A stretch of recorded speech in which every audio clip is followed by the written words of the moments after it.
नमस्कार। दिन भर की बड़ी खबरों में आप सभी का स्वागत है और मैं हूं आपके साथ मुबश्शरा परवीन। तो बुलेटिन में आज बात होगी पूर्व ईडी प्रमुख की नियुक्ति पर उठते सवालों की। मीट पर सियासत के बीच संजय सिंह की मांग की।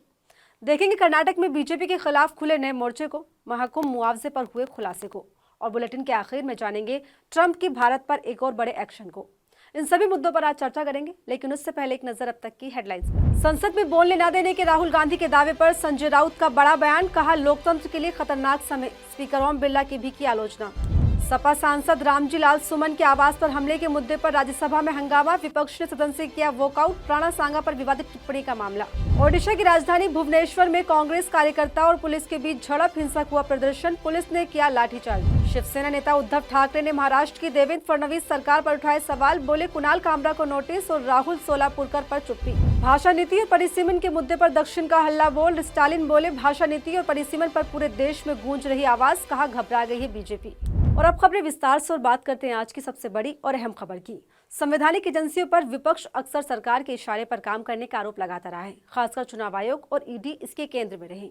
इस बीच एक खबर ने विपक्ष के तमाम आरोपों को सच कर दिया है।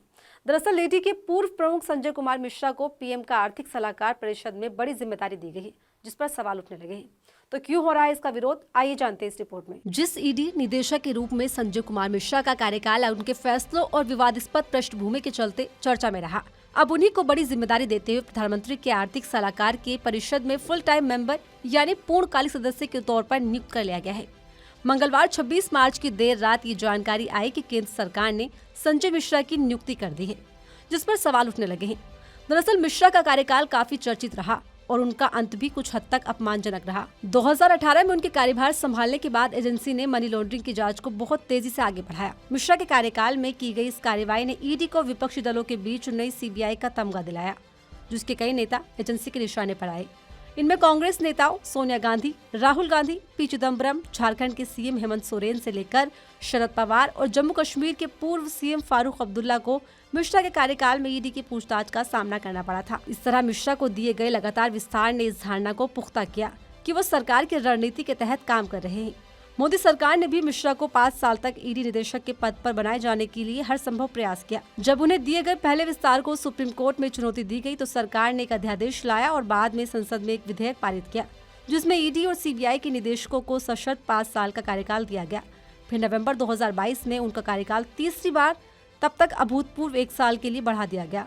हालांकि जुलाई 2023 में इस तीसरे कार्यकाल के 8 महीने बाद सुप्रीम कोर्ट ने माना कि मिश्रा को दिया गया नवंबर 2022 का विस्तार अवैध था। बताते चले विपक्ष पर कार्रवाई के साथ ही मिश्रा ने विजय माल्या, नीरव मोदी और संजय भंडारी जैसे भगोड़ों के प्रत्यर्पण की मंजूरी भी दी। ऐसे में इस नियुक्ति पर सवाल उठने लाजमी है। दिल्ली में नवरात्रि को लेकर बीजेपी विधायक की मांग पर विवाद बढ़ता जा रहा है। मीट की दुकानें बंद करने को लेकर बीजेपी विधायक रविंद्र नेगी ने मांग की है, जिस पर बीजेपी चौतरफा घिर चुकी है। इसे बीजेपी की धर्म की राजनीति से जोड़ा जा रहा है। तो वहीं इस बीच अब आप सांसद संजय सिंह की मांग ने बीजेपी को उसी के दांव में फंसा दिया है।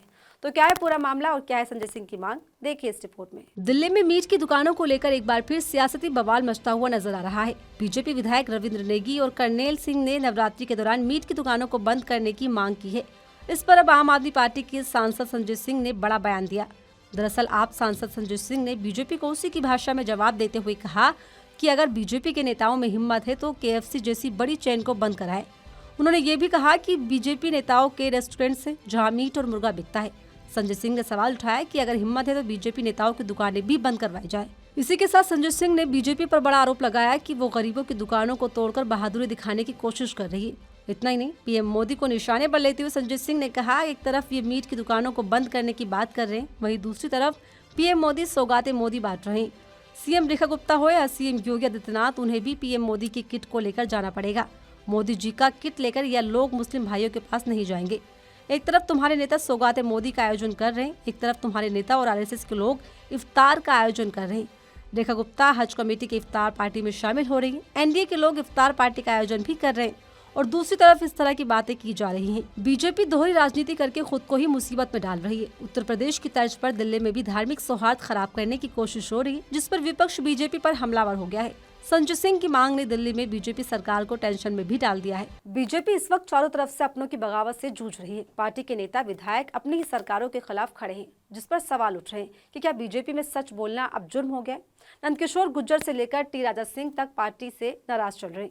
इसी बीच पार्टी ने कर्नाटक के सीनियर नेता पर बड़ा एक्शन लिया है, जिस पर नेता की प्रतिक्रिया भी सामने आई है और इस पर बवाल मच गया है। तो क्या है पूरा मामला, देखिए इस रिपोर्ट में। बीजेपी में अंदरूनी कलह बढ़ती चली जा रही है। पार्टी के खिलाफ उठती आवाजों के बीच बीजेपी ने कर्नाटक के सीनियर नेता और पूर्व केंद्रीय मंत्री बसनगौड़ा पाटिल यत्नाल को निष्कासित कर दिया है। इतना ही नहीं, बीजेपी ने बड़ा एक्शन लेते हुए पाटिल यत्नाल को 6 साल के लिए पार्टी से बाहर का रास्ता दिखा दिया है। भाजपा केंद्रीय अनुशासन समिति की तरफ से यह आदेश जारी किया गया है, जिस पर बवाल मच गया है।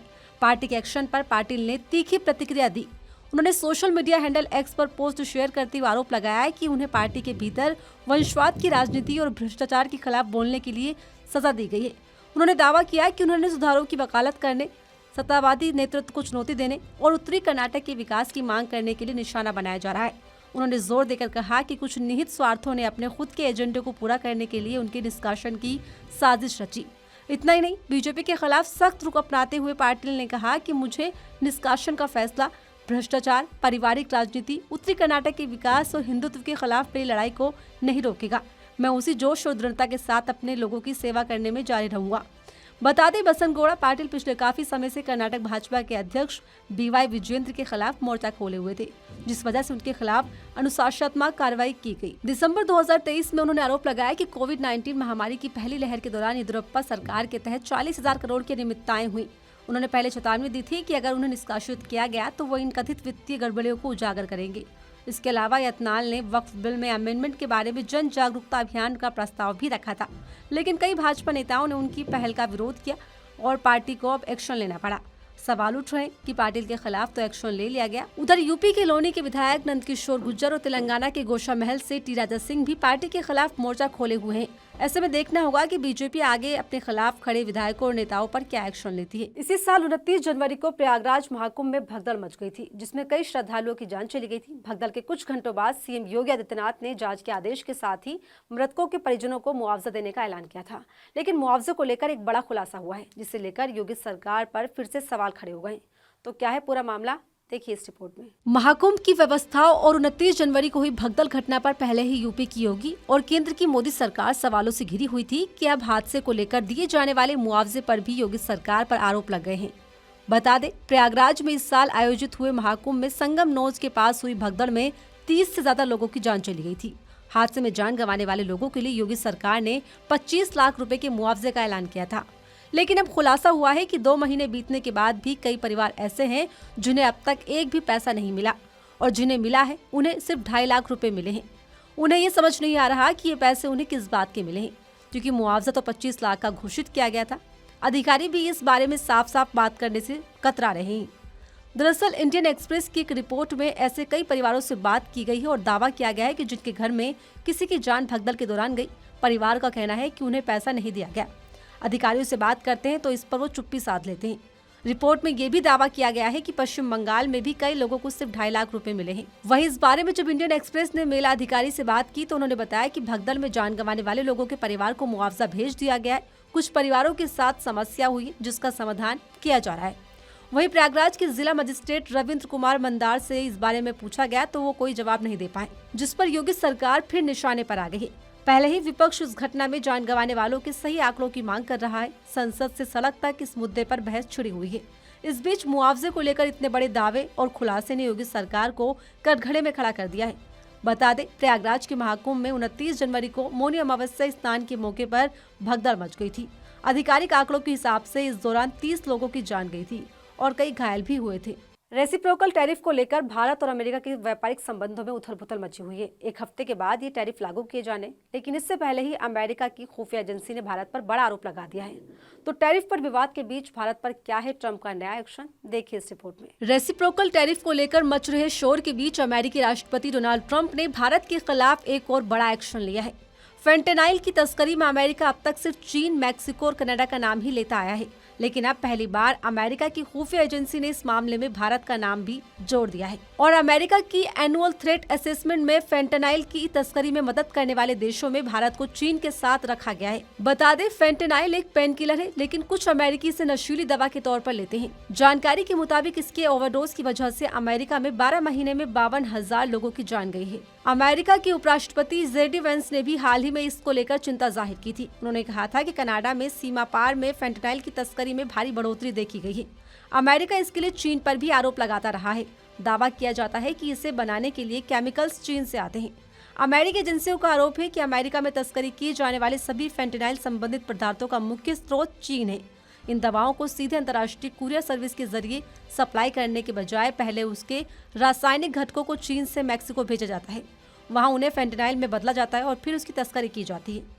बता दें, रेसिप्रोकल टैरिफ को लेकर भारत और अमेरिका के व्यापारिक संबंधों में पहले ही उथल-पुथल मची हुई है। एक हफ्ते बाद ये टैरिफ लागू किए जाने, लेकिन उससे पहले ही अमेरिका की खुफिया एजेंसी ने भारत को लेकर बड़ा आरोप लगा दिया है। अमेरिका ने भारत को चीन के साथ स्टेट एक्टर के रूप में देखा है।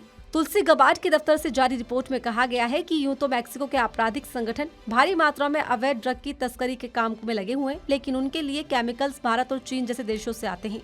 चीन इनके लिए प्राथमिक स्रोत बना हुआ है, इसके बाद भारत है। हालांकि चीन ने इस मुद्दे पर अमेरिका को बहुत तीखा जवाब दिया था। उसने कह दिया कि फेंटेनाइल ड्रग्स अमेरिका की अपनी समस्या है। चीन ने धमकी भी दी थी कि अमेरिका को चीन की सद्भावना को हल्के में नहीं लेना चाहिए। ऐसे में देखना दिलचस्प होगा कि भारत की तरफ से इस पर अमेरिका को क्या जवाब दिया जाता है। और फिलहाल इस बुलेटिन में मेरे साथ इतना ही। ऐसे ही तमाम खबरों के लिए बने रहिए मेरे साथ और देखते रहिए आर्टिकल 19 इंडिया।